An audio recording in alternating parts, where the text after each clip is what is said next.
BRS కు పోయింది అధికారం మాత్రమే పోరాటం కాదన్నారు బీఆర్ఎస్ వర్కింగ్ ప్రెసిడెంట్ కేటీఆర్. కార్మికుల శ్రేయస్సు కోసం మాజీ సీఎం కేసీఆర్ కృషి చేశారని గుర్తు చేశారు. అలాగే ఓ పక్క కరోనా కష్టకాలంలో వలస కార్మికులను కూడా ఆయన ఆదుకున్నారని, కార్మికులకు మేలు చేసేందుకు గతంలో కేంద్రంలో కార్మిక శాఖను కేసీఆర్ తీసుకున్నారని గుర్తు చేశారు. అలాగే కేసీఆర్ సీఎంగా ఉన్న సమయంలో జీహెచ్ఎంసీలోని కార్మికులకు 3 సార్లు జీతాలు పెరిగాయని, రాష్ట్రంలోని కార్మికులకు బీఆర్ఎస్ పార్టీ ఎప్పుడు అండగా ఉంటుందని కేటీఆర్ చెప్పుకొచ్చారు. అలాగే అంగన్వాడీ టీచర్ల జీతం 13,500 రూపాయలకు పెంచామని, అలాగే ఆశా వర్కర్లకు కూడా బీఆర్ఎస్ ప్రభుత్వమే జీతం పెంచిందని ఈ సందర్భంగా కేటీఆర్ చెప్పుకొచ్చారు.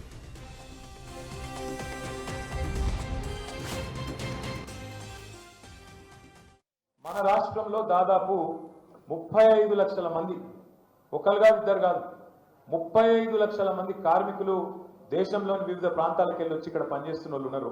ఇప్పుడు మీరు ఏదైనా నిర్మాణ రంగం సైట్ కట్టుకోండి, ఏదైనా బిల్డింగ్ కట్టి కట్టుకోండి, ఆడ చెక్కగొట్టేటోళ్ళు, కార్పెంటర్ పని చేసేటోళ్ళు, ప్లంబింగ్ చేసేటోళ్ళు, సెంటరింగ్ చేసేటోళ్ళు, ఆడ మిగతా పనులు చేసేటోళ్ళు దాదాపు 80-90% మంది బయట వాళ్ళే ఉన్నారు.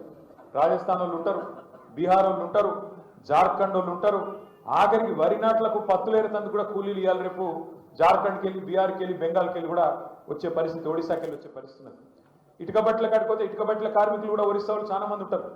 నువ్వు ఇక్కడ ఏదన్నా హోటల్కి పోతే అలా సప్లై చేసే పిల్లగాళ్ళు కార్మికులు ఎవరైతే ఉంటారో ఎక్కువ మేరకు ఒడిస్సా, జార్ఖండ్ ఆ ప్రాంత పిల్లలు ఎక్కువ ఉన్నారు. నా రాష్ట్రం వాళ్ళు కాదు, నాకు ఓట్లు వేసేటోళ్ళు కాదని తెలుసు ఆయన. నా రాష్ట్రం వాళ్ళు కాదు, నాకు ఓట్లు వేసేటోళ్ళు కాదని తెలుసు.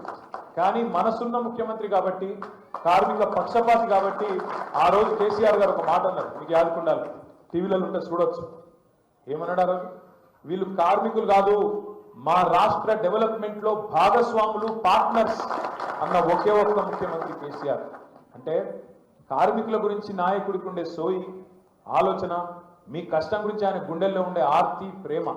మీ డెవలప్మెంట్ లో, ఈ రాష్ట్ర డెవలప్మెంట్ లో మీరు ఓటర్లు కాకపోవచ్చు, ఇక్కడ నీకు ఓట్లు లేకపోవచ్చు, నీకు రేషన్ కార్డు లేకపోవచ్చు, కానీ నువ్వు మా రాష్ట్ర డెవలప్మెంట్ లో పార్ట్నర్ కాబట్టి నీకు నేను 1000 రూపాయలు జేబులో పెట్టి, భోజనం పెట్టి, టికెట్ ఫ్రీగా ఇచ్చి, రైళ్లు నేను పెట్టి నీ ఇంటికాడ దింపొస్తా అని చెప్పిన ఒకే ఒక్క ముఖ్యమంత్రి భారతదేశంలో కేసీఆర్.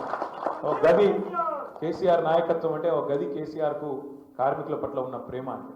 మన రాష్ట్రంలో దాదాపు 35 లక్షల మంది, ఒకరు కాదు ఇద్దరు కాదు, 35 లక్షల మంది కార్మికులు దేశంలోని వివిధ ప్రాంతాలకు వెళ్ళి వచ్చి ఇక్కడ పనిచేస్తున్న వాళ్ళు ఉన్నారు.